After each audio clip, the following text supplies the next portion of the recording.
it occurs to me, parliamentary procedure, since we're not voting, we don't really need a quorum. So therefore, let's get going. And we're going to start with our Speaker of the House, Speaker Jones. We're on House Bill 982. And I've got three sponsored panelists. Denise Gilmore. Denise, come up here. Deputy Secretary Don Waite from DHS and Matt Jackson from Speaker's Office. Madam Speaker, you get all the time you need to explain House Bill 982. We're not going to clock you guys, so just 30 minutes. yeah, you don't. So again, we're on House Bill 982. Madam Speaker.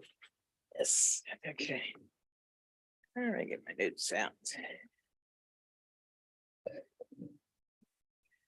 Well, good afternoon, Chairman Feldman, and members of the Education, Energy, and Environment Committee. For the record, I'm Speaker Adrian Jones, and I'm here today to testify in support of House Bill 982, which would establish and reinstitute programs to help solve our staffing crisis. Under the watch of the prior administration, the state's vacancy rate ballooned to historic proportions, leaving over 13% of our executive branch positions unfilled. House Bill 982 seeks to lower the vacancy rate by supporting our state workers and instituting targeted programs to fill needed positions. I'd like to thank the staff at the Department of Human Services, along with our friends at ASME, for their assistance on the bill. This bill and its amendments reflect their collaboration with House Appropriations to enhance and streamline the bill. First, the bill would bring back the annual supplemental retirement match of $600 for all participating state employees. If you make at least $600 in contributions to your retirement, then we will match you up to $600. Employers across the country are using supplemental retirement account contributions to attract employees. We need to keep pace. Second, we have all heard how those with crushing student loan debt forego saving for retirement to pay their student loans. Therefore, the bill would also require the state to contribute $600 to your retirement if you have paid down your student loans by at least $600. Third, the bill creates a pilot program to fill frontline positions at our Department of Human Services. Specifically, the pilot program requires the Department of Human Services, Department of Human Services to partner with local school systems to fill jobs that require a high school degree. The state then provides tuition assistance and other mentorship opportunities to then allow an individual to progress within DHS existing personnel structure. This program will look to attract hundreds of new employees to DHS and put them on a path to degree and certification programs as they help Marylanders access the services and resources their families need. Finally, the bill provides student loan repayment assistance for our parole and probation agents who are required to have 4-year degrees. The vacancy rates at parole and probation, as well as the Department of Corrections, are something we've talked about more than once over the last few years. While there isn't a single silver bullet to solving our staffing crisis, I know that this legislation, along with the actions of the new administration, will take us down a path that will rebuild state government. I don't think we face a more important task this term than tackling our vacancy rate. State government has to work effectively for the taxpayers of this state. Thank you for your time, and I urge a favorable report. Thank you, Mr. Chair. Thank you. Thank you, Madam Speaker. Who do you want to go? Anybody want to go next? Any sequence there? Sir, tell us tell us your name, and again, we're not going to put you on the clock. Thank you, Mr. Chairman, members of the committee. My name is Dan Waite, and I am Deputy Secretary for Operations at the Maryland Department of Human Services. I first want to say that I'm here to wholeheartedly support this bill. I want to thank Speaker Jones and her staff, and I want to thank my colleague Denise Gilmore and the folks at AFSCME for working together with the department to help resolve some concerns within the bill and make it something that we are all very excited about moving forward. As with many organizations, not just nationally, but worldwide right now, staffing is a front of center issue for the Department of Human Services. We all understand the impact of the COVID pandemic, the hiring freeze that went along with that, and really the new adjustment and new paradigm in staffing that we're all facing. There's been a realignment in priorities from people. And staffing has been a consistent concern. We've all heard of the Great Resignation, all that kind of stuff. So it certainly has impacted us. Over the last year, the department has worked diligently to stabilize our workforce, to get ourselves to the point where we're not losing people faster than we're bringing people in. But the challenge there is that back pre-COVID, we would run plus or minus 1.5% at about a 7% vacancy rate. Now we're running plus or minus 1.5% at about 15%, which is clearly not sustainable. And the great concern is whether we're in a negative reinforcing feedback cycle, and how do we break that? Well, House Bill 982 is exactly the kind of thinking that is necessary to break that cycle. As we reimagine new ways to engage with our clients at the Department of Human Services, we also want to reimagine new ways to honor our staff and to engage more positively with them, both as a retention effort and a recruitment effort. And this bill does exactly that.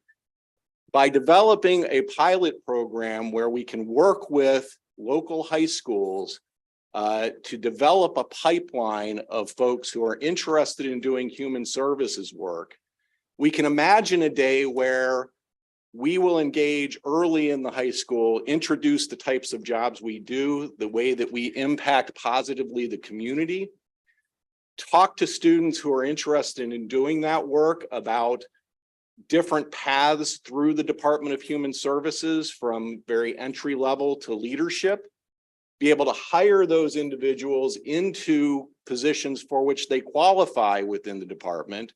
We currently have 2 entry-level positions that are a big chunk of our staff, family investment specialists and child support specialists, which require only a high school degree and about 6 months of work experience. So we can now bring those folks in early, continue to talk with them about their career paths, offer them scholarship programs that can help them achieve those goals and get educations that then let them have long, fulfilling careers with the department. And we know this can work because we've had programs where we bring in folks who are getting services from the department, many of them with high school degrees. We help develop them. And those people, in many cases, have gone on to leadership within the department. I can think off the top of my head of 5 different people who have gone through that process who are now assistant directors within local offices. So we know it can work.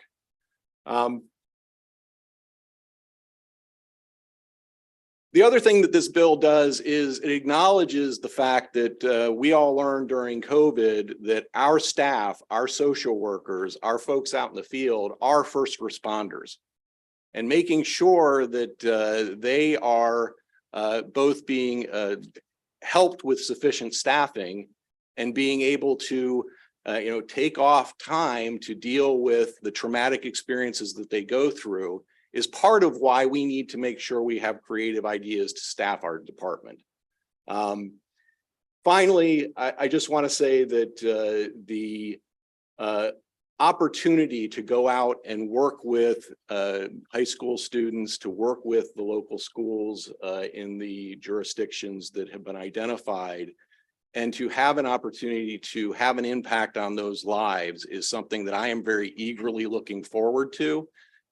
Because I know not only will it help the department, it will help Marylanders in need, and it will really help our communities. So with that, I request a favorable report on the bill. Okay, thank you. Denise, you want to go next? Ms. Sure. Gilmore? Good afternoon, Mr. Chair, Madam Vice Chair, members of the committee. My name is Denise Gilmore. I'm a legislative director with AFSCME Council 3. On behalf of our members in state government, who are working way too much overtime, who are exhausted from dealing with the staffing vacancies every day and wanting more resources to be able to better serve Marylanders. We just really want to thank the speaker for prioritizing, rebuilding government through this bill.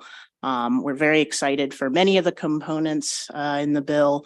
For many of our members, a state job is an entry point into the middle class. It provides a stable income. It's a union job that provides health benefits and ability to support your family and retirement security. And, HB 982 very much falls in line with promoting those principles and ensuring that state workers both have development, workforce development into the positions, but then once you're into the position that there is, workforce development for you as well. So we're very excited and proud to support HB 982 and urge a favorable recommendation from the committee. Thank you. Okay, thank you. Mr. Jackson, do you want to add anything or just for questions? I have nothing to add. Thank you. And I should again reiterate that normally we have more senators here, but they're all over in the House of Delegates presenting their bills. So I don't want you to think this is kind of the norm where, nobody shows up to our hearings. But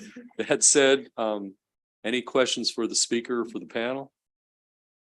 Okay, seeing none, that concludes bill hearing on House Bill 982. We're going to next go to Chair Atterbury on House Bill 119. And I know, Madam Chair, that there was a little confusion. I know you would have had a lot of panelists on your side, but I think there was some confusion about whether it's going to be sponsor only. So we get that. I understand that. Sorry for any miscommunication, but we're on House Bill 119 and take all the time you need to present the bill. Would you like me here or here? Either way, whatever your comfort levels.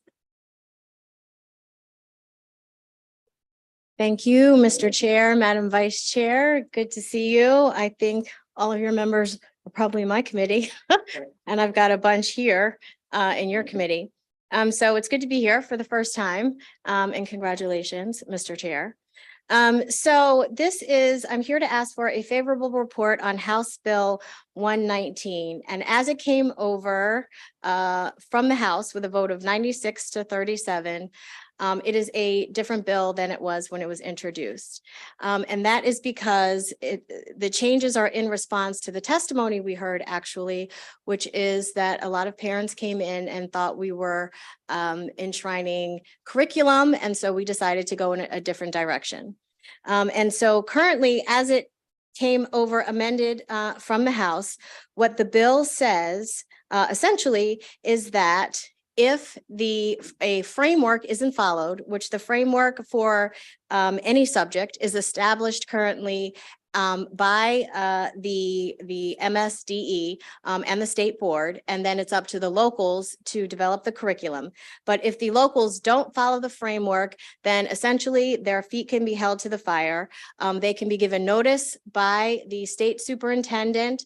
And if they do not comply within 30 days, then the state superintendent will ask the comptroller to withhold 10% of their funding. And then if 90 days pass and they don't comply, then the state superintendent can ask the comptroller to withhold another 10% of their funding. Essentially, when they have complied with the framework, their funding will be restored. And I actually think, and the House of Delegates believed, that this actually already happens, but this puts guardrails in it. So currently in statute, in the education article, the state superintendent can already, by written notice, require the state comptroller to withhold funding from the local school boards. So that is already in existence. This This makes the state superintendent have to provide notice in that situation and provide an opportunity to cure. And with that, I will conclude, Mr. Chair. Okay, thank you, Madam Chair. Any questions from the four of us who are here? I apologize for as usual. I totally understand. Yes, Senator Simoner. Yes, it's nice to see you. So this is completely different than the bill we Yes. heard. And my first thought about this, I think Wait, can I just real quickly, because as a general rule, we've not had cross files, but because of the changes, we thought it was important for essentially have a bill hearing, even though there was a cross file, but the bill has been substantially changed. Back to you, Senator Simoner. and so looking over, it looks like it can take 10% out and then 10% more. And so my first thought of that, who does that hurt? And to me, that seems that would hurt the students. I know the goal of what's trying to be accomplished. But do you think it's targeting the students, the ones that actually will get hurt by this if this actually goes through this process? I do not believe that it will hurt the students. I believe what's hurting this would hurt the students is that if they are not taught the full curriculum and framework that all the jurisdictions in the state have agreed upon with the state board and with the state superintendent. To discuss that. I understand your objective, you generically, not you personally, is to get the framework set up. But I just see if they're taking 20% of the funding that's going to educate our children, that seems to be a direct harm to the students, not necessarily to the school board system. So I'm just curious if you had thought that through when you changed the bill to be as is. So I did look into, and I don't have it in front of me, but this has already happened. Going back to Dr. Salmon, I don't know how I'm pronouncing it, Solomon, thank you. She did this with some jurisdictions and she didn't have to go through with it because she said, look, if you don't follow, then I'm going to withhold your funding. And then those jurisdictions changed course. In fact, it happened in my jurisdiction in Howard County. And I know recently our current state superintendent reached out to Carroll County and did the exact same thing. And then literally within a day or so, they changed course. So it does happen currently. Okay, Senator Brooks. Thanks, Chair. Thanks, Chair. Hi, Senator. Welcome over. Quick question. Once that particular school comes into compliance, then those withholdings, they will be restored in their entirety? Yes, that is correct, Senator. Okay, good. All right, thanks. Thank you. Thanks, Chair. Okay, any additional questions for Chair Atterbury? Okay, seeing none, thank you. And we Thank do you. have a list of some of unfavorables in person and virtual. So let me call them up next.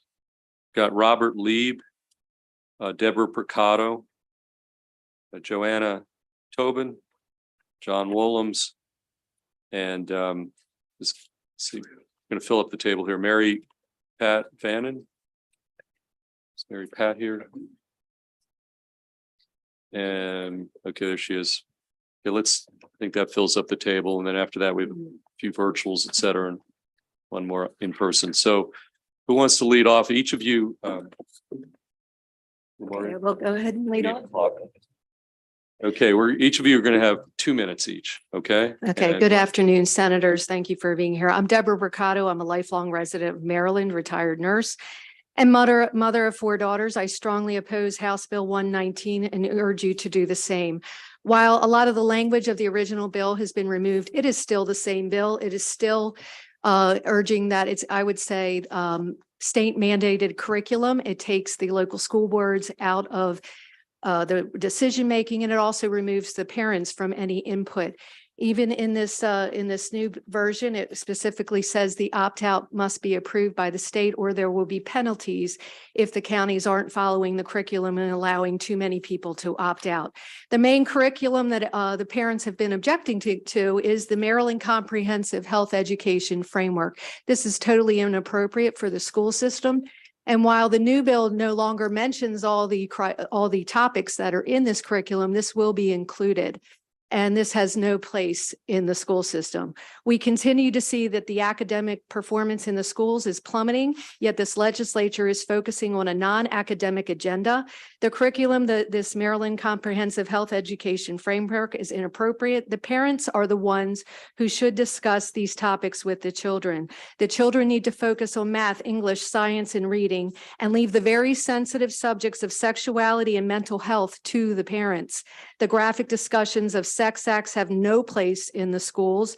Teaching false and non-science-based gender information on gender belongs nowhere in the schools.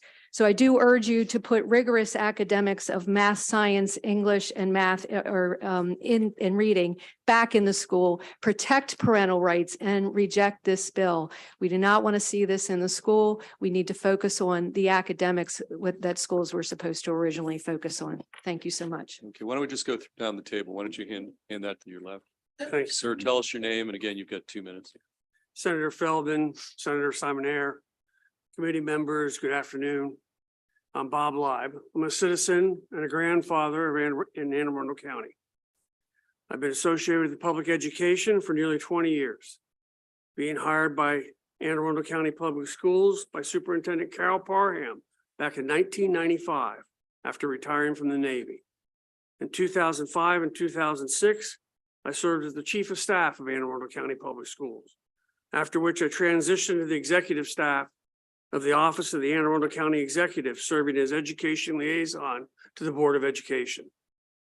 Then, to more or less complete the circle, I culminated my public service in 2020 as a member of Anne Arundel County Board of Education. Currently, and even back when I was hired by Carol Parham in 1995, local boards of education and the State Board of Education shared the authority to establish curriculum and assessment. This shared authority and accountability between state and local boards allows for individual school systems, school challenges, which may differ between school systems and schools, to be recognized and addressed appropriately in curriculum development and implementation. One size has never fit all. This bill, as amended by the House Ways and Means Committee, is a total transformation of the original legislation and represents an unjustified and unwarranted power grab by the state superintendent of schools. And as previously testified, the state superintendent and the state board has in the past taken corrective actions with local boards that basically had the same effect of what this amended bill purportedly believes is brand new. To top it all off, the Maryland State Board of Education is on record, along with the Maryland Association of Boards of Education, and I believe all local boards of education, opposing the amended House Bill 119. And I know for sure back in the day when Nancy Grasmick was the state superintendent of schools, there never would have been in this public disagreement between the State Board of Education and the state superintendent of schools. Okay, thank you. Committee members, I urge you, listen to your local boards of education. They know of what they speak. If enacted as it now stands, HB 119, contrary to all the denials, will result in a total state takeover of your county's public schools. Okay, I respectfully request an unfavorable report Okay, thank on HB you. 119. Thank you, sir. Why don't you just pass that mic either way? And again, 2 minutes. Okay. Yes, sir. Good afternoon, Chair Feldman, Vice Chair Kagan, and members of the Education, Energy, and the Environment Committee. I am Dr. Joanna Bache Tobin, and I have the pleasure of serving as the President of the Board of Education of Anne Arundel County. I am here to express Anne Arundel County Public Schools' strong opposition to HB 119 as amended, as it will result in a total state takeover of local control of all curriculum, frameworks, standards, and even instructional materials. Currently, the authority to establish curriculum and assessments is the domain of the State Board of Education and local boards of education. The state board establishes standards and graduation requirements, and local boards of education implement locally developed curriculum to ensure that state standards are met and students are prepared to meet graduation requirements. Maintaining this authority with the state and local boards allows for collaboration between local boards of education, the state, and stakeholders to ensure that all students, schools, and school systems are held accountable. HB 119 would result in a radical change to Maryland education policy that has always balanced state and local control regarding state standards and local curriculum. The bill would result in an immediate state takeover of any local discretion or flexibility to deliver instruction in every subject and grants absolute authority to the state superintendent to decide if a school system is not following every detail of the state standards and then withhold millions of dollars in state funding. As noted by the State Board of Education in their letter opposing HB 119, this change is unnecessary and will upend longstanding collaborative relationships between the Maryland State Department of Education, local education agencies, and stakeholders. ACCPS very much opposes removing local decision-making authority in developing curriculum, assessments, and instructional program. For this reason, I respectfully request an unfavorable committee report on HB 119. Thank you. Okay, thank you, Mr. Willems. Why don't you go next? Mr. Chair, Madam Vice Chair, members of the committee, John Willems representing the Maryland Association of Boards of Education. Speaking today in opposition to House Bill 119. To be clear, MABE did oppose the bill as introduced, recognizing that the state had already undertaken the work of engaging stakeholders and developing a completely revised state framework and set of content standards regarding health and human sexuality, and felt that that legislation was unnecessary to essentially mandate a redo of all of that work to essentially reach the same conclusion. This bill, by completely removing all of that initial language in the bill as introduced and replacing it with language that we view essentially converts the state's guidelines and content standards into regulations with the force and effect of law as to be enforced through a very onerous or draconian approach of empowering the state superintendent to identify any discrepancy with those state standards and then withhold 10% of the school system's annual appropriation of funding, which I would point out on a technical level is far different than 10% of the bi-monthly installment of funding, which is the current penalty for not getting your audits in time or running a deficit. So the bill is extraordinarily severe in terms of its conversion of guidance into regulations and then imposing penalties for failure to comply in totality with those standards, which were never intended to operate as enforceable regulations in the first place. And so for the reasons outlined in MABE's testimony and from the folks that you've already heard from, we urge an unfavorable report on House Bill 119. Thank you. Okay, why don't you pass that to Ms. Bannon? You've got 2 minutes. Good afternoon, Mr. Chair, members of the committee. For the record, I'm Mary Pat Fannin, the Executive Director of the Public School Superintendents Association of Maryland, PASAM. I'm just going to briefly speak to the issue of withholding money. In the blueprint, there's a provision that we can have up to 25% of our funding withheld. And then this bill now talks about 20%. So we're talking about a very different way of operating together. And it's really a little bit more of a hammer or vinegar instead of honey. And this works, right? You tell your kids do your homework or you don't get to use your screens, the homework gets done. And that's sort of what the example was that Delegate Adberry gave about Carroll County. But I will say we're still in our infancy with the new state superintendent, and we really don't think that this is a way for us to build a relationship with that hammer hanging over our heads. And then I will point you back to your presentation in January when Mr. Chaudhary and Dr. Santelises came and talked about the longstanding historic relationship between the state setting standards and frameworks and the locals implementing curriculum. And Dr. Santelises' presentation was amazing. She walked through with you all everything that goes into it. I actually heard her on the radio this morning when I was coming in talking about how they've identified that chronic absenteeism.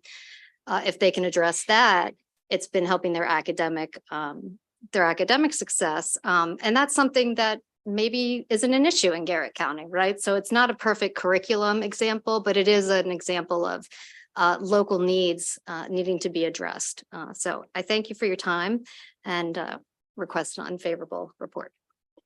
Okay, thank you. Any questions for any of the panel? Okay, seeing none, we just have any questions? Okay, Vice Chair Kagan. Thank you, Mr. Chair.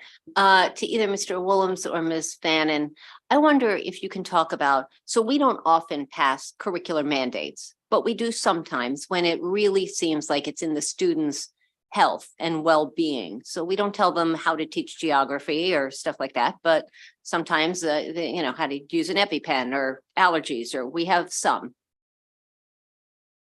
The sponsor of the bill has proposed withholding money to make sure that there's compliance. Are there other methods of compliance that you think would be more effective if that's not the way? How do we make sure that folks are doing what we think is in the best interest of students and our school systems? I'll just make a quick comment because this came up at the State Board of Education meeting yesterday, actually. And Mr. Choduri went through the certification process that his department takes with the local systems, where the superintendent at the end of the day has to sign off and say, yes, we are teaching within the framework. So that's from their perspective. I'll let John. So, Madam Vice Chair, it's an excellent question. I think from one perspective, there's the state board's authority to issue declaratory rulings of their own volition that a local school system is out of compliance with the education program. And as Chair Atterbury has mentioned, and as we've discussed, the state superintendent has rather open-ended authority to withhold funding for noncompliance with the state education program, which is a very broad and undefined term. So there is that extent authority in the statute that could be exercised, but we also work in a very collaborative arena for 20 years plus. I've lobbied here in Annapolis on behalf of the local boards, urging the rejection of curricular bills in favor of us working things out collaboratively in what I refer to as the education arena, which is the state board and the State Department of Education, working with groups of stakeholders, parents, educational organizations, health providers, on working toward curriculum and standards that serve students' needs, and that I will also point out are much broader than could ever be taught by one teacher in the course of a semester grading period or year. So there's a lot more in these content standards than is ever intended to be checkbox every element without discrepancy is included in instruction every year, which is just another level of concern we have with the bill. Thank you both for your answers. Okay, any additional questions? Okay, seeing none, we just have one additional witness on the bill. The virtual witnesses are not in the queue. We've got Judy Mikens Murray. Oh. I'm sorry? My name is Judy Murray. Yes. Represent the Prince George's County School Board, and I'm in person instead of virtual. Yeah, no, I understand. I just called you, so yeah, come on up. Yep. Yeah, you're the final witness on the bill. In person, not virtual, correct. So tell us again your name, and then again, you've got 2 minutes. Thank you so much.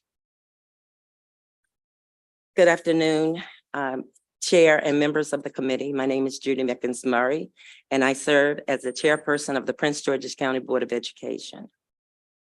After careful review, the board's Policy and Governance Committee, I would like to share the sentiments of the board on House Bill 119. The Prince George's County Board of Education joins our colleagues in the Maryland Association of Boards of Education in opposition of H. Bill 119. This bill would violate principles of home rule by usurping local control over curriculum frameworks, standards, and instructional materials. House Bill 119 would result in a takeover of any local discretion on even flexibility in the delivery of instruction in every subject. The bill would undermine the governing authorities of boards of education and handcuff teachers who are best able to determine instruction in the classroom. Making matters worse, House Bill 119 grants the state superintendent authority to determine if a local board district is following every detail of the state standards, and then allows the superintendent to withhold millions of dollars of state funding if the district is not deemed in compliance.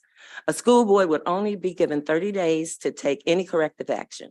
Given our commitment to the implementation of the blueprint of Maryland's future, the Prince George's County Board of Education views this bill as unnecessary and disruptive. I hope that you will support local decision-making in developing curriculum, assessments, grading policies, and respect the professional judgment of local educators. We ask that you oppose House Bill 119. Okay, any questions for the witness? Okay, Thank you. seeing none, that concludes bill hearing on House Bill 119. And I'll take an opportunity to introduce, we've got a member of our Montgomery County Council, Dawn Lukey in the house. We're just gonna give her you don't need a round of applause. We just want to say hi. Okay, we can give her a little. Before we go to, I see Delegate Ebersol here. Let's go to Delegate Attar, because I think you're going to be here on some of the Baltimore County stuff as well as your individual. Okay, well, let's go to Delegate Attar next, and then we're going to go to you. Okay, she's got a very short bill hearing. Great. Yeah. She's got just basically 2 witnesses. Okay, Delegate Attar, we're on House Bill 375. And Thank you, Mr. take Chair. the time you need. You've got Marcus Alston, and then we have 1 virtual witness as well, and then we'll go to Delegate Ebersol. Thank you, Mr. Okay. Chair, and thank you for taking my bill first. I'm sorry. Thank you, Madam Vice Chair and members of the committee. For the record, I'm Delegate Dahlia Attar presenting House Bill 375, Coaches Mental Health Training. Last year, Coach Marcus Alston, who's sitting to the left of me, reached out to me bringing this important issue to my attention. It's easy for us to ignore mental health issues. However, it's very prevalent and affects many people. House Bill 375 requires public schools that offer a mainstream athletic program and public institutions of higher education that offer an athletic program to provide mental health training to each coach. The coaches are to be trained in recognizing indicators of mental illness and behavioral distress, including depression, trauma, violence, youth suicide, and substance abuse, and identifying professional resources to help students in crisis. All of our students have many stresses that can lead to mental health concerns, and our athletic students are many times under even more pressure than other students. We must make mental health a priority to protect our athletes, and I'm proud to have sponsored a bill that accomplishes this. I would like to point out 2 things. First, the fiscal note states there is a minimal impact, if any impact. And second, I was just reading a report that just last year alone, there were at least 4 suicides by our athletes. This should be a priority, and I thank you for your consideration, and I ask for a favorable report. Thank you. Okay, thank you, sir. Tell us your name, and you've got 2 minutes. Senator Feldman, members of the Education, Energy, and Environment Committee. My name is Marcus Alston, founder and executive director of Alston for Athletes. As a former Division I student athlete with lived experience, I'm in support of House Bill 375. Coaches serve as a first responder to a student athlete. They go through CPR training, but they do not go through mental health training. CPR training is used in a life or death situation for a student athlete, but a mental health crisis can be a life or death situation for a student athlete as well. So how come coaches are not properly equipped to help out a student athlete in crisis? As student athletes, we often confide in our coaches about personal things we are dealing with, but only 18% of youth coaches are confident they can support their student athletes' mental health, and 67% of youth coaches want more training in this area. If I had a coach who was mental health first aid certified, I could have potentially found out about my mental illness at a much earlier age, as opposed to finding out about it after I graduated college. COVID-19 can lead to PTSD symptomology, which can have lasting effects on the future generation of young student athletes. There were approximately 18 youth COVID deaths related to COVID-19 in the past 3 years, while there were approximately 166 youth suicides. Now think about all the health precautions that were put in place for the youth during COVID-19 versus what is being done for youth suicide. There are several organizations that oppose House Bill 375, mostly due to the unfunded mandate, but there are several free training resources available. For example, the Student Mental Health and Suicide Prevention Training from the National Federation of High Schools. The fiscal and policy note states that local revenues aren't affected. In my opinion, implementing House Bill 375 is common sense. If coaches can find extra time to watch film and binge watch their favorite Netflix shows, then they have the time to complete the training. Isn't this something you would like to help your child? There's a much needed change for mental health and athletics, and I believe House Bill 375 is a step in the right direction. For reasons expressed, I respectfully request a favorable report on House Bill 375. Thank you. Okay, Vice Chair Kagan. Thank you. Delegate Tar, good to have you back here in the Senate. Thanks for all you do. So when I think about bills, I think, is there a problem? And then is there a solution? And is this the right solution? So clearly there's a problem. And thank you, sir, for sharing your story and your journey. So the question is this the precisely right solution? You know, is there a solution? I think education and training makes sense. I have a couple of questions, actually. So in the bill, in the amended version of the bill. So first off, could you explain what a mainstream athletic program is? I didn't hear. If you said that, I missed it. So my understanding is those are just athletic programs that are run for the whole school, the high schools and the colleges. And if you know any more about that, you can. So not like a community-based something. No, It's I believe it's through the school and schools. it's through Yes, yes. Okay. And then the second question that I have, so the effective date of this bill is July 1 of 2023, which gives kind of no time for lots of people to come together and craft this and train. Did you think at all about giving a little more time or lightening the load or having a rollout of some way? So that concern has not been brought to my attention yet, but you make a very good point. So I would not be opposed to delaying it either to October to give a little bit more time if people need it. But the goal is to have this implemented as soon as possible, but if Sure. we need more time. So the advantage to July 1st, obviously, is implementing it before they come back for practices and before the school year starts. So I get the wisdom of that, but I wonder about just implementation. And then the last piece I've got, wait, I have to get back to it. Nope, wait, it's in different sections. Yeah, I'm sorry, colleagues. Nope, it's in a lot of different places. Sorry. There's something that basically looks like each of the 24 boards, local county boards, would develop their own training programs and guidelines. And I wonder whether there's a wisdom to having either just the Maryland Department of Health or in collaboration with the Maryland State Department of Education or whatever from your research you've decided. It seems to me like creating a template, having one entity creating it rather than 24, and some may do an A+ job and some may do it kind of not so great. I wonder whether there's a wisdom to that. And I've seen but haven't had the chance to read some of the opposing testimonies. I don't know whether they're going to speak to some of that, and if Pazam and Mabe want to speak to that, I'd be curious about that, whether that helps address some of the concerns that may be in your testimony. But I wonder if you would speak to that as well. So there was a lot of discussion when drafting it as to the best way to come up with this. It was determined at the time that let the local school boards based on their needs. However, I do understand your concern. And if this committee believes that it's better to have one, like the Department of Health, put together some form of template, I am completely fine with that. I believe it reaches the same end goal. That's what we want. We want to make sure that we avoid Understood. and address. Okay, thank you, Delegate Attar. Thank And you. we can chat more about this, but council is super smart on this stuff, and so they may come up with ideas too. So thank you for Absolutely. your Thank answers. you. Thank you for the bill. Okay, just so you know, the unfavorables are all written, so they're not going to actually be here in person. So, well, they're here, but they didn't sign up to be in person. So, Right, well. okay, that said, we do have one more favorable virtual, Kyle Harmon. So Mr. Harmon pop in a little prematurely earlier. Mr. Harmon, you still there? Yes. Can everybody Okay, hear me?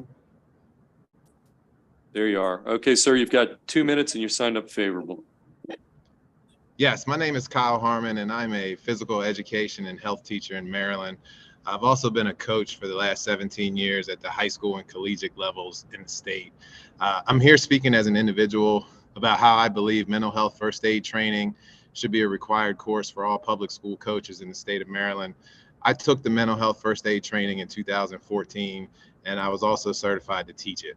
A coach is one of the most influential voices in an athlete's life, and one coach interacts with thousands of athletes throughout their career. Our kids are hurting. We are navigating a mental health crisis. It's not that our kids are broken. We are just not giving them the tools they need to cope. 1 in 6 U.S. youth aged 6 to 17 experience a mental health disorder each year. 50% of all lifetime mental illnesses begin by age 14. When an athlete suffers a physical injury, we as coaches have education and resources to get them appropriate care. When that athlete is suffering mentally and emotionally, we do not have the same foundation to support them. I have used my mental health first aid training literally in hundreds of incidents in a 6-year span, compared to the handful of physical ailments I've had to deal with in that same time. Athletes and coaches often sacrifice their well-being for a sport. Data shows that up to 35% of elite athletes suffer from a mental health crisis, which may manifest as stress, eating disorders, burnout, depression, or anxiety. One study by the National Athletic Trainers Association found that many student athletes report higher levels of negative emotional states than their non-student athlete peers. In the mental health first aid course, you learn risk factors and warning signs for mental health and addiction concerns, strategies for how to help someone in both crisis and non-crisis situations, and where to turn for help, including multiple helplines that are available. We must learn to talk about mental health more freely and treat it like physical health. And I am in full support of implementing mental health first aid for all public school coaches. Okay, thank you, Mr. Harmon. Any questions for our virtual witness? Okay, seeing none, that concludes our bill hearing on House Bill 375. Thank you. And we're going to bring up Delegate Ebersol. Delegate Ebersol, you have one of your own bills, and then I understand you're here on behalf of Baltimore County on 2 other bills. Do you have a preference as to sequence here, or you? Dealer's choice. I don't Okay, mind. let's go with the Ebersol bill, which is House Bill 1047, and you are the lone witness. So let's start there. Thank you. Eric Ebersol for the record. I appreciate the opportunity to testify in front of you, Mr. Chair and Madam Vice Chair. House Bill 1047, I'm going to struggle a little, but I think I'll make it here with my voice, is a bill that was suggested to me by Juvenile Services. About a year and a half ago, Juvenile Services was separated from MSDE. They are their own school system now. And one of the problems they have is that previously teachers who moved from county to county would their leave eligibility, their vacation eligibility would travel with them from county to county. And now they're no longer that. So they're concerned that in trying to get people to come to work at JSEP, that they may have difficulty getting people to come because they might have their leave lost. All this bill lays out is that if they move from a Maryland state school system to JSEP, they would retain whatever sick and other kinds of leave that they've retained. And since they are 12-month employees, they would also be eligible in the year they are in there for vacation, in as much as if they've worked 10 years in a school system, they will have 10 years they will come in at the 10th year of eligibility for vacation time. This is an attempt to get the good teachers who would like to transfer to JSEP to be willing to. There are a couple of amendments that they have suggested. Our councils are talking about them and ironing them out a little bit, but they're not significant, just to make sure that we accomplish what we want to here. And I urge a favorable report. Okay, any questions for Delegate Ebersol on House Bill 1047? Okay, that concludes that bill on House Bill 1047. Let's next turn to, again, 2 Baltimore County delegation bills. Why don't we start with House Bill 210? Again, you're the only witness here on that bill, House Bill 210. Thank you, Mr. Chair. House Bill 210 was originally introduced by me, and the Baltimore County delegation approved it. This bill seeks to remedy a problem that is in Baltimore County's system of selecting board members. We have a hybrid board, and 7 of the members are elected from councilmanic districts and 4 are appointed from a list of nominees that are put out by a nomination board. Herein lies the problem, and it happened this year. If the nomination board submits its nominees, and it can be larger than the number that are being filled, the governor, if that he or she, but right now it was a he, is a lame duck governor, if you will. If that governor did not participate in the primary or did not win the primary for their party, they are constitutionally not permitted to make appointments. And so we have a situation where right now we tried to pass this bill last year, but sine die causes problems. We didn't get it quite through. But ultimately, right now we have 4 members that are being held over from the previous administration or previous board. And so this says simply the way to remedy this is to have the appointed members be appointed in presidential years in the exact same appointment process. So there's no danger of having a governor who would be unable to appoint them and having the elected members be elected during the gubernatorial election years. This means this current group will only serve for 2 years, and they understand that. But going forward, they'd serve staggered 4-year terms. Even if beyond that, it's valuable because actually the business of not having the risk of changing all 11 members at once would be gone also, because we'd have appointed members for as many as 4 new appointed members one time and 7 during the election year. Okay, thank you. Any questions for the delegate on this particular Baltimore County delegation bill? House Bill 210. Any questions? Okay, seeing none, that concludes bill hearing on House Bill 210. And Delegate Ebersol will bring us to House Bill 175, which is Baltimore County delegation again. Thank you very much. House Bill 175, approved by the Baltimore County delegation in the House and now has been testified in front of the Senate House delegation, seeks to remove a restriction on voting rights for the student member of the board. Student members currently in Baltimore County are not permitted to vote on a number of issues, and among them is on the capital and operating budget. This bill would remove that restriction and allow the students to participate. I would only submit that if you're allowed to vote on policy, but not allowed to vote on the budget to support it, frequently it's not a vote on policy at all. Without going into a great deal of detail, I will tell you that the Senate passed this bill last year, 41-4. The House passed it last year. It was vetoed by the governor.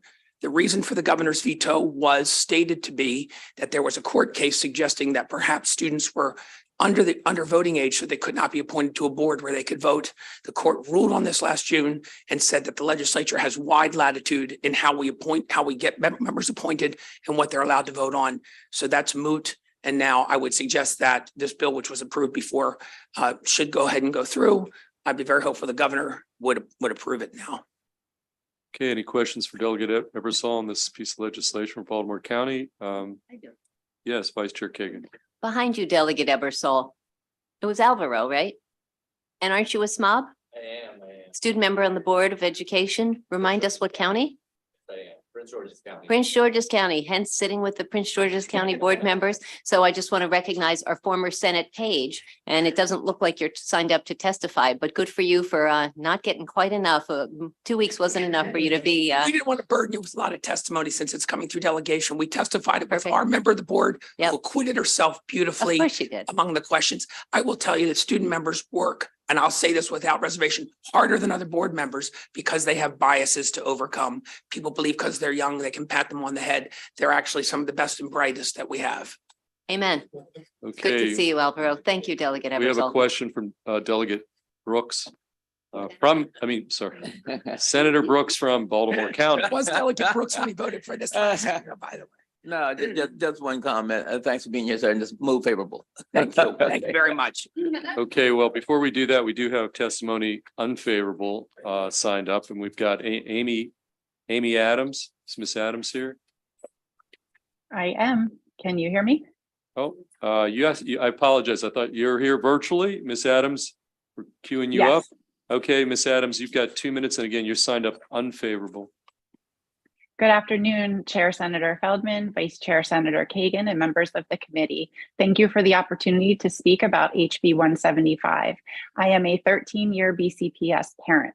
I ask for your unfavorable vote on this bill because it is a conflict of interest that specifically violates 3 of BCPS's Board of Education ethic policies. Policy 8362 states that individuals subject to the authority of the school system are neither impartial nor independent. The student member of the board is not only a school official themselves, but also subject to the authority of the school system. This creates a conflict of interest, impairing the impartiality and independence of judgment needed when voting on matters as significant as the budget. Policy 8363 states, as a student affiliated with BCPS, the student member of the board is prohibited from participating in the vote on the budget as it has direct financial impact on BCPS. BCPS is a business entity that is in a position to affect directly and substantially the interest of the student. The student member of the board has a personal financial interest in completing one's education and preparing for career or college. Policy 8366, any board member, school system official, or employee subject to the provisions of the ethics code policies may request an advisory opinion. I am unaware if the original sponsor of this bill, the Baltimore County delegation, or the former or current student member of the board asked for an advisory opinion from the BCPS Ethics Review Panel. It would seem like that would be a prudent step in the process when requesting to increase the responsibility of the student member. I have yet to hear justification to counter the above facts that I've provided to pass HB 175. Never mind the fact that the student member of the board often serves for a one-year term, is under the legal voting age in Maryland, and is elected by minors who are students of the school system. The BCPS budget book is over 400 pages for a $2.6 billion FY24 proposed budget that utilizes over half of the Baltimore County government's budget, which is primarily funded by taxpayers. Thank you for hearing the reasons to vote unfavorably on HB 175, and I'd be happy to answer any questions. Okay, any questions for Ms. Adams? Okay, that concludes the bill hearing on House Bill 175. Next up, I know that Delegate Jones is about to do part of a voting session, I think maybe over on the budget. And so why don't you come up here? Let's get you, because we want to get you in, and then we need you to take some votes over on the budget before the other folks here. So we're going to call this HB 878. And okay, I'm going to call up your sponsor panel. Maddie Long, Christine Crone, Laura Stewart. Those are three sponsor panelists. And we're gonna start with, well, you're going to present the bill and you're going to get all the time you need. And then if you need to split after you present it, and then we'll go to each of the witnesses. We'll each get 2 minutes. So again, I appreciate you. Sure. Thank you so very much. I appreciate you. And 'tis the season. We also have Councilwoman Dawn Lukey, who I believe also had signed up. There might, so I just want to make sure. Yes, Councilwoman Lukey is signed up, so she's properly on the panel. I didn't. Yes. Thank you so much, Chairman. Yes. So thank you so much, Chair Feldman, Vice Chair Kagan, and fellow members of the Education, Energy, and Environmental Committee. For the record, I am Delegate Dana Jones. I come before you today to introduce a bill that would simply require county boards of education to establish a policy to accommodate public middle and high school students who need to access telehealth services during the school day. And require a space be provided inside the schools for these appointments. Nationwide, we have been experiencing an increase in mental health issues. Although this has been felt population-wide, our youth have been particularly hit hard, as we all know, and are hearing from not only our constituencies, our local boards of education, our teachers, and so many others. According for the Center of Disease Control, in the 10 years leading up to the pandemic, feelings of persistent sadness and hopelessness, as well as suicidal thoughts and behaviors, increased by about 40% among young people. Again, that was before the pandemic. And as emphasized by the American Psychological Association, the pandemic has exacerbated these issues for many children. These impacts are particularly devastating to our LGBTQ plus youth. A 2021 national survey of LGBTQ plus youth by the Trevor Project revealed that 42% of respondents seriously considered attempting suicide in the prior year. Telehealth services play an important role in expanding care to address the increasing need, and for many middle and high school students, it is the most efficient and effective way to receive care. Access to mental health services can help increase school attendance and learning outcomes. However, students seeking telehealth appointments often need to take those appointments during the school day when therapists are available, and it is their working hours. At present, some school districts are preventing this from taking place. They're preventing students from having access to telehealth appointments. Currently, if a student needs to take a telehealth appointment during the school day, they must have a parent drive to school, sign them out. This dynamic presents a multitude of unbelievable issues that frankly stopped me in my tracks when a brilliant friend and councilwoman and I were speaking about this together. Most importantly, it's equity. A significant portion of students do not have parents who can afford to take off of work, sign them out of school. This creates a barrier for students and ultimately prevents children from accessing care completely, especially our marginalized communities and population. Additionally, when a child is signed out of school for mental health care, it is often advised that the appointments take place in a vehicle with their parents. This creates a privacy issue for all students. And again, we're talking about equity, the ability to have a parent who can drive a vehicle to sit in the parking lot and have them take that appointment. Access to mental health services for our youth are disproportionately negatively impacted by, okay? So the blueprint made it clear that mental health and access to care would be a cornerstone of its implementation. Mental health services support our children emotionally, educationally, and socially. We must remove as many barriers as possible to students who are attempting to receive care. And this bill, I truly believe, would help remove those barriers. What you're seeing before you here, the bill does include 3 small changes that were made by the Ways and Means Committee. One was technical, a second requires each middle and high school student to implement measures to ensure the safety and privacy of a student participating in a telehealth appointment. And the other was it strikes the training provision in favor of a requirement for schools to simply make personnel aware of the policy objectives and requirements. So I respectfully urge a favorable report of HB 878. I thank you. Both Delegate Forbes and I do have budget to vote on, and I want to thank my panel for being here as well. Thank you very much. Okay, you have a preference on sequence here? We'll go with Don Lukey next. Everybody's got 2 minutes after this, okay? Yes. Thank you, Chair Feldman and Vice Chair Kagan. I really appreciate the opportunity to speak on this and the opportunity to collaborate so that someone can bring this to the General Assembly's attention. The General Assembly has taken multiple steps over the past few years to try to engage positively with ensuring that our pediatric population has adequate access to mental and behavioral health care, expanding telehealth access, reducing the age of consent down to 12 for individuals who are capable of consenting, right? So we've taken these steps, and yet within our school systems, it's being precluded from being exercised. And as recently as last week, the Baltimore Banner did a story about Allegheny County Public Schools refusing to continue to allow a student to leave school to receive their mental and behavioral health care and saying it would not be excused as an absence. And that comes on the heel of last session, House Bill 118 being passed by the General Assembly, which advised that school systems could not treat absences for mental or behavioral health reasons different than those for somatic reasons. And I don't think we'd be in this position if we were talking about a student who was leaving for a pediatric oncology appointment, but that we cannot do what we say we need to do to help the struggling children have adequate care, yet we don't take any positive steps to do it. And we're beyond the point of lip service and paying lip service to these things and speaking in sound bites about it. We need to take action. And so this is not something that is prevented from happening presently under law. Under law, they could do it right now. But as I like to say, sometimes we need to say it a little louder for the people in the back row. Right.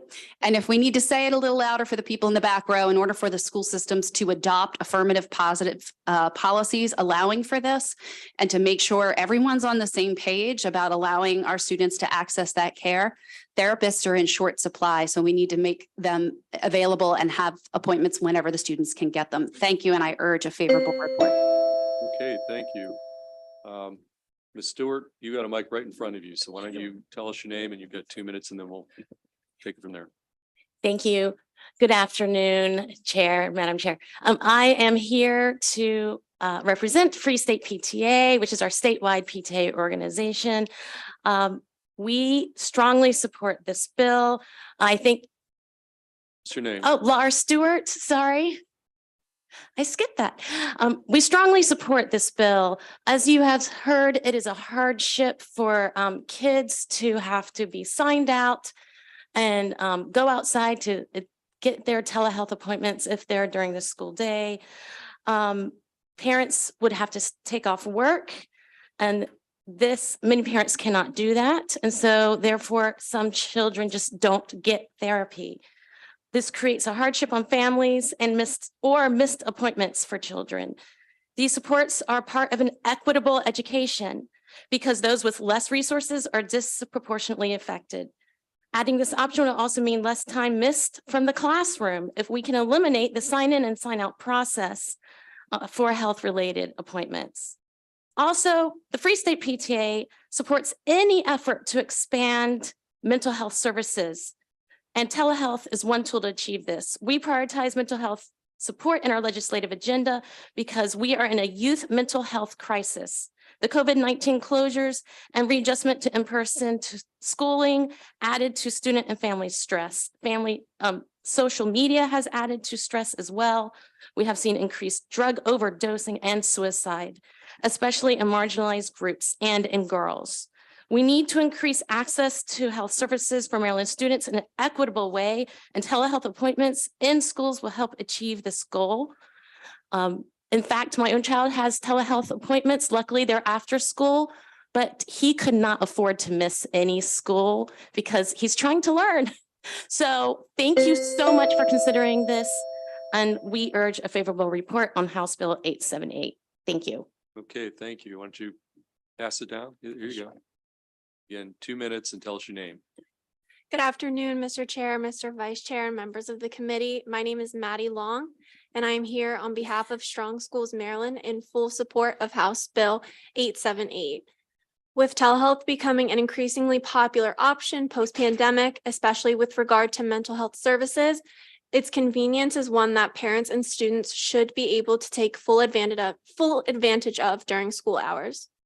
The Blueprint for Maryland's Future's fourth pillar, more resources for students, sets mental health as a high priority for the state through the Consortium on Coordinated Community Supports, as well as investments in school-based health centers, which do in fact provide telehealth services.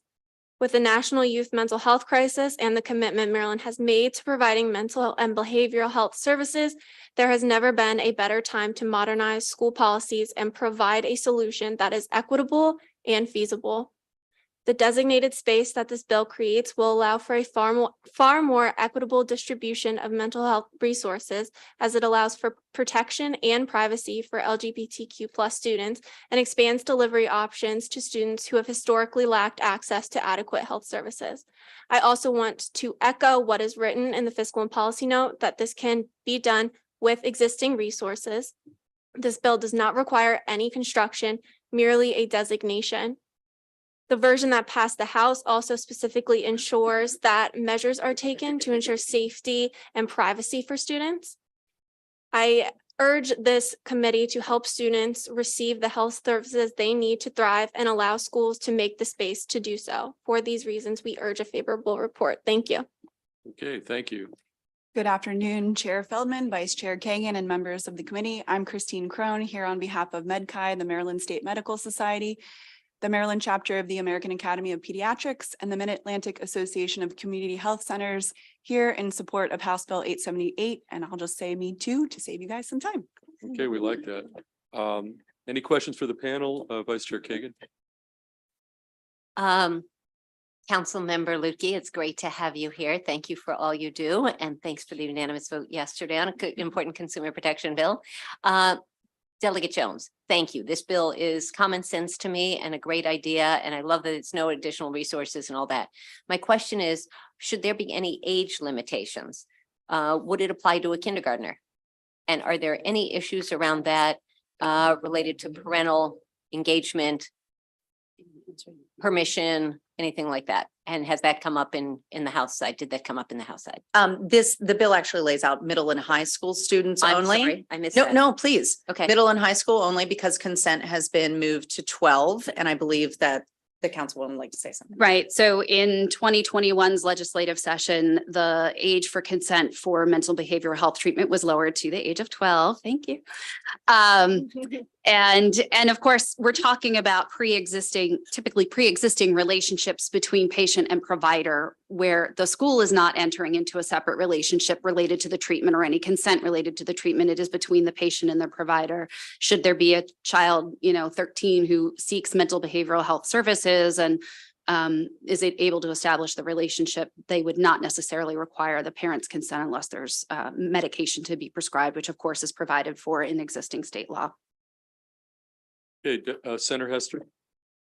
Thank you. And thank you, Delegate Jones and Councilwoman, for being here and for all the whole panel. I'm in favor of the bill. I just wanted to ask you that several of the letters that we've gotten voice similar concerns. So I wanted to give somebody a chance to respond to them. Operational concerns include finding an appropriate and private space, the coordination or use of the room, and appointment making, as well as privacy. Would you like to respond to any of those concerns? Yeah. Thank you so much, Senator, for the question. And it's unfortunate that, we do have spaces and places in our schools where someone, if they have a stomach ache or a headache, or last year we also talked and moved the ball forward in a very major way on student parents and the ability for these mothers to have lactation, the ability to pump while at school, correct? So we're meeting the needs of our students in many different ways. And so the ability for a student to use their telephone, or in many cases in Anne Arundel County, everyone has a Chromebook. I started to say MacBook, a Chromebook. They can do this, right? So there isn't a fiscal note, there isn't the need to build anything, or so in these cases, I do feel that we have multiple places and it's not an issue. The issue at hand is the mental health of our children. That's the issue at hand. Okay, any additional questions for the panel?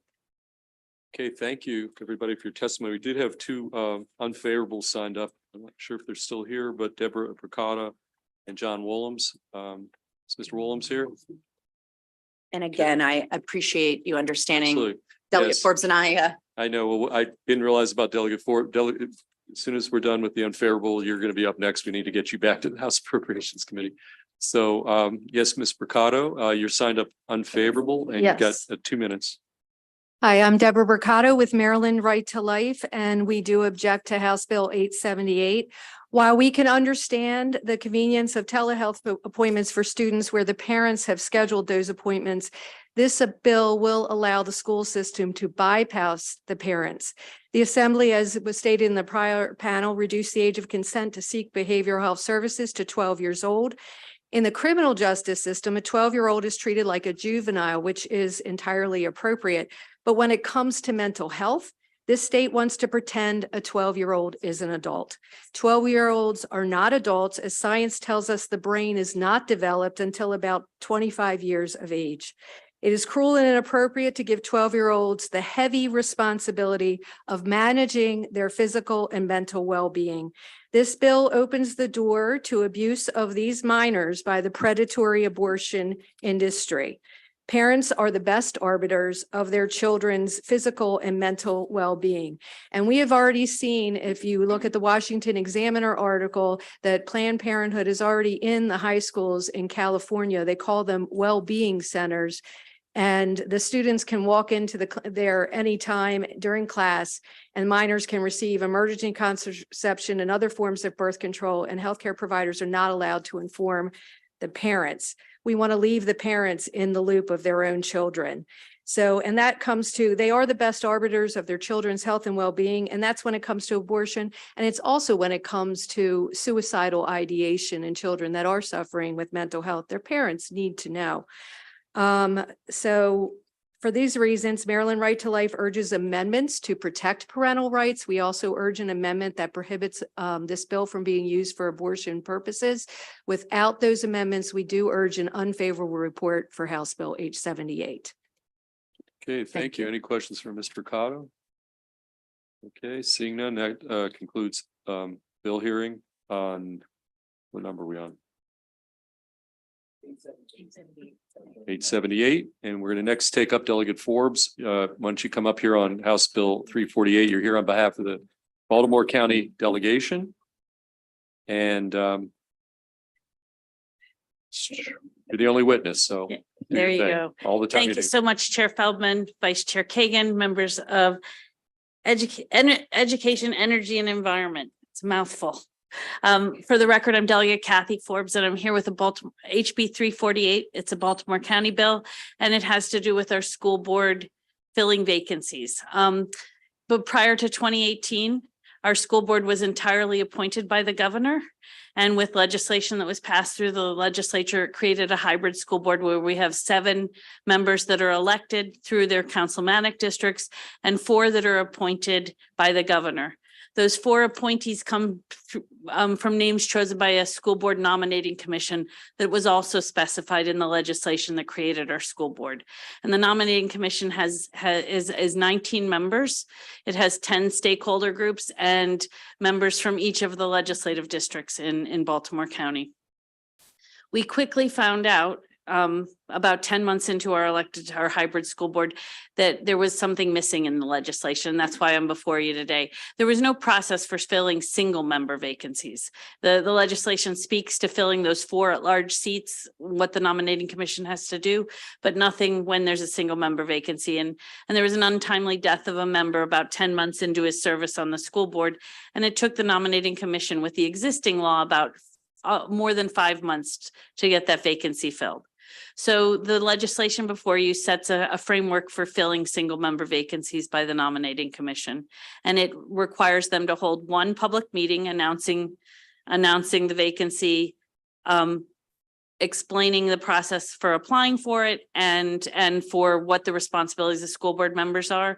That 1 meeting will be live streamed and then archived on the nominating commission website. So anytime a candidate comes to the issue or decides they would like to apply, they have that information at their fingertips. The other thing it does is it allows the nominating commission to go back to applicants that have already been applied.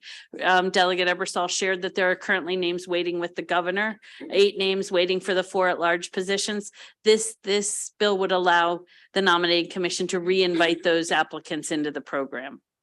So they don't have to start the process all over from the beginning again. They've already been fully vetted and approved by the commission, and so they can be invited back in. So this bill passed the House this year, 137 to nothing. It was made a delegation bill because it passed our delegation unanimously. In the same form that's before you today, it passed the House 135 to nothing 2 years ago. There was an amendment added in the Senate because a senator felt that there was no way in the bill to remove people from the nominating commission. So he added that amendment. I drafted it without the amendment again this year because the bylaws of the nominating commission have a removal process in them. It states very clearly, and I've shared this with the senator that added the amendment 2 years ago, that anyone can be removed from the commission either by his or her appointing authority or by law. So if you were appointed by the governor, he can remove you from the commission. If you're appointed by the county executive, he can remove you from the commission. Or if you're one of the stakeholder groups, League of Women Voters, NAACP, that they can be removed by their appointing member. And so I felt that the amendment that said it had to be an agreement between the governor and the county executive to remove someone from the commission was overstepping and giving them, they have a lot on their plate. They don't need to be getting into this. So I am happy to answer any questions and I ask for a favorable report. Okay, so who is the senator who offered the amendment that you're referencing? Senator Sidner. Okay. And I've shared all this information with Okay. him early in February. Okay, sounds good. Any questions for Delegate Forbes before she gets back to the budget work? Okay, seeing none, that concludes Bill. Oh, I'm sorry. Oh, I'm sorry, Senator Hester. This can be offline. I was just curious exactly how your bill and Delegate Ebersol's work together. So they complement each other. Delegate Ebersol's moves the appointed members to the presidential election years, because we had this during the O'Malley administration when we moved the primary back to June. Once a governor is lame duck and the primary's been held, he can't make any appointments. And so Governor Hogan walked into his newly elected position with five appointed members to our all appointed school board. knowing that Governor Hogan was lame duck, I actually brought it to Delegate Ebersol's attention that we're appointing our members on gubernatorial years, and we would run into this over and over again when there's a lame duck governor. So his is just moving the appointments to presidential years to stagger our elected and appointed. And we'll never run into that problem again of having a lame duck governor not being able to appoint, because we are still, as he said, the 4 appointed members are still holdovers from the Hogan administration. Governor Moore hasn't appointed our 4 school board members yet. Because he's a little busy. Any additional questions for Delegate Forbes? Okay, again, that concludes the bill hearing on House Bill 348, which brings us to 3 Prince George's delegation bills. And I see Delegate Charles and Senator A. Washington over there. You guys going to fight over who goes first? Okay, we're gonna bring my good friend Delegate Nick Charles up here on House Bill 1079, and you present the bill. We do have one virtual witness. Actually in person, we've got Judy Mickens Murray as well, favorable with an amendment. But why don't you present the bill, and then she can come up after and explain why she wants an amendment. Okay, so this is House Bill 1079, the Prince George's County Board of Education and School System Revisions. For the record, I'm Delegate Nick Charles, Chairman of the Prince George's County House Delegation. This bill that we have before you has already passed, obviously, in the House and by our delegation with no issues. It's a byproduct of 2 separate work groups, one that was pulled together by our county executive and another that was pulled together by members of your body, the Senate delegation and the Prince George's County House delegation. It does a few things. One, it changes the age of the board members from 18 to 21. It defines the chair of the school board's responsibility. It defines the responsibilities and purposes of the board. It also creates a citizen advisory board. It establishes what the county board and superintendent duties and relationships are, and it establishes the duties of the student board member and increases the salary from $19,000 to $27,000 for members and $30,000 for the chair. We are currently in a posture of waiting for the Senate delegation to finish their review of the bill. And so they will have something to us, I believe, with 2 of your members in here that's a part of the Senate delegation and the vice chair, Senator Ron Watson. I think we should have something by tonight after the meeting that they have, and then we'll get to conference about the changes that they made to the bill. But in the meantime, this is the bill as the posture it came out of the House, and we'll be waiting to go to conference with the Senate. Any questions for Delegate Charles? Okay, seeing none, we'll next bring up our lone witness, Judy Mickens Murray, and you signed up favorable with amendments. So why don't you describe what you want to change? Thank you so much. My name is Judy Mickens Murray, Chair of the Prince George's County School Board, here to share the sentiments of the board on House Bill 1079. We're in support. The Prince George's County Board of Education enthusiastically supports the provision of this bill related to the role and election of the student member. Our student member, Alvaro Cerrone Ruiz, serving his second term as student member, has served our district well, provides valuable input, and is a strong representative of students in our district. Our confidence in Mr. Cerrone Ruiz is such that we support his elevation to Chair of Policy and Governance Committee. We do ask that the day of enactment for the sections regarding the voting rights and election of the student board member be changed from July 1, 2024 to July 1, 2023. This would allow the next student member to fully represent students in the election of the student member of the board in 2024-2025 may follow the proposed election model. We respectfully ask that you support the student. Thank you. Okay, thank you. Any questions for our witness? Okay, seeing none, that concludes bill hearing on House Bill 1079, which is going to bring us to Senator Alonzo Washington for our final 2 bills today. Let's start with House Bill 432. Yep. Thank you, Mr. Chairman. For the record, Senator Alonzo Washington here. Happy to be in this great committee today. Here to present on House Bill 432, which is a straightforward bill and is vitally important to our county. Currently in Prince George's County, our state superintendent is to select our state superintendent. The governor and the state board of education have to appoint members to a committee, and then that selection committee then makes recommendations to our county executive. We did this about 10 years ago when I first got here, and what we're trying to do now is change that to bring it back home locally, so our county executive and our school board has more say over it.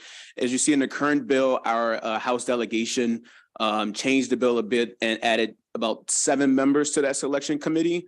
The Senate delegation passed this bill by changing it and amending it so that the county executive gets 3 appointees to that selection committee and the school board gets 2 members to that selection committee, and is both locally at home. And so we have an amendment coming to you. You should have a letter of support from our delegation on this bill. And I ask for a favorite report. Okay, any questions for Senator A. Washington? Okay, seeing none, that concludes bill hearing on House Bill 432, which brings us to our final bill of the day, House Bill 437. Back to you, Senator Washington. Thank you, Mr. Chairman. For the record, Senator Alonzo Washington here to present on House Bill 437. This is an interesting bill that we have in front of you. It establishes the Office of Integrity and Compliance within the Prince George's County Public School System. Right now, there's other offices similar to this. One would be our Education Office of Integrity and Compliance, or Inspector General, that we have for the county, for the state. Montgomery County also has its own Inspector General for the school system as well as the county itself. This creates, the delegation and the House passed this bill. We do have a few amendments from the Senate delegation.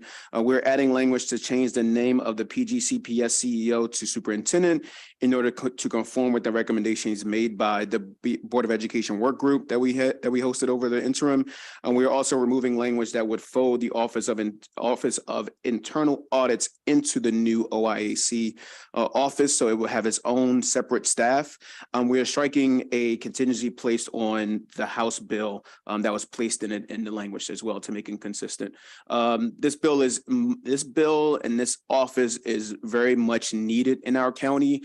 We send approximately $1.37 billion in state funds to our school system. I knock on doors a lot, and our residents always ask us, where's these tax dollars going? What's happening to it? Why is there waste, fraud, and abuse happening in our school system? I don't have to tell you. You can pick up a newspaper to see the things that are happening publicly in our school system. This hopefully will temper all these issues down and provide our constituencies in Prince George's County with some confidence that our school system is running well and running efficiently, because there's someone there that's independent of the school system that can oversee and make sure our dollars are spent the way they were intended to be spent. You're going to hear from our school board who's against it.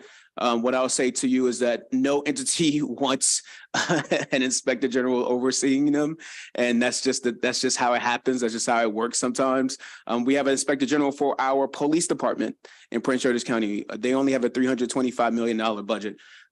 In the state of Maryland, we have an Inspector General for our health department. This is normal. This is typical. This is best practice. This is what our Senate delegation would like to have for our county school system. And we submitted a letter of support to this committee as well. Thank you. And I urge a favorite report on this great bill. Okay, Vice Chair Kagan has a question. Thank you. Senator Washington, welcome back to our committee. Quick question. It looks like House Bill 432 and House Bill 437 work together as a package. And I wonder if you could explain why in the bill in 437, and I realize it's a local bill, I'm just seeking to understand. And I see that it passed unanimously. So again, I'm not looking to create a problem, but on lines 31 through 34, it says unless 432 passes, then 437 is deleted. What does searching for a new superintendent have to do with being ethical? I mean, I don't understand it either. I think this was a last minute drafting change by the bill drafter in Ways and Means. And what they tried to do was make sure that we were consistent about changing CEO to superintendent. And so they try to connect the bills by making sure in statute that everything says superintendent instead of CEO. So that's the only reason why we fixed this in the Senate delegation, by making sure that everything in both bills say superintendent instead of CEO. So they have nothing to do with each other at all. So they can pass both both by the Senate. With the amendments that we're going to be submitting to you from the delegation. Yes, so consistent and accurate titles, obviously, that makes great sense. Since the bill isn't in front of you, I will just read that it says that this act, which is House Bill 437, will take effect July 1 of this year, contingent on House Bill 432 passing. And if 432 doesn't take effect, then this act, House Bill 437, is null and void. Yeah, we struck that. It's something that I've never seen before in my years, in my decade being here. But we in the amendments that we're submitting from the delegation, Okay. that is stricken, if that's the right word. So the version that we have has it in there, but you're going to propose taking that out. Correct. That is so helpful. Thank you for got the it. Thank you. explanation. Appreciate the Senator. question too. Yeah. I know it's confusing. It was confusing when I saw it come over here. Okay, we'll wait for those amendments. Any further questions for Senator Washington? Okay, seeing none, well, that will bring us to our unfavorable witness, Judy Mickens Murray, signed up unfavorable, and you've got 2 minutes. Thank you so much. Again, I am Judy Mickens Murray, Chair of the Prince George's County Board of Education.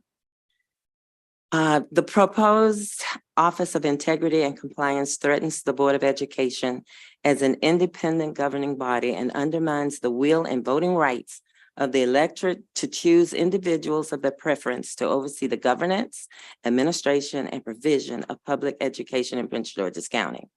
We can identify only Montgomery County with such an office, and the County Inspector General in that county has oversight authority over multiple county agencies, including county government. We object to Prince George's County being targeted and singled out in this matter. The establishment of this office would be a duplication of responsibilities already vested in and discharged by the Office of Internal Audits, which reports to the Board of Education. The functions proposed for the Office of Integrity and Compliance are repetitive to the Office of Internal Audits, as well as the Maryland Office of the Inspector General of Education.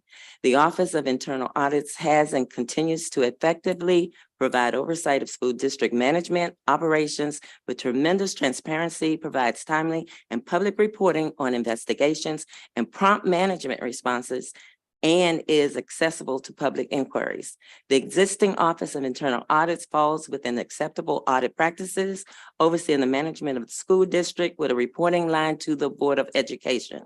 It is a fully staffed and budgeted office. Creation of an Office of Integrity and Compliance could come at great and unnecessary public expense, which will not provide any greater oversight than currently provided.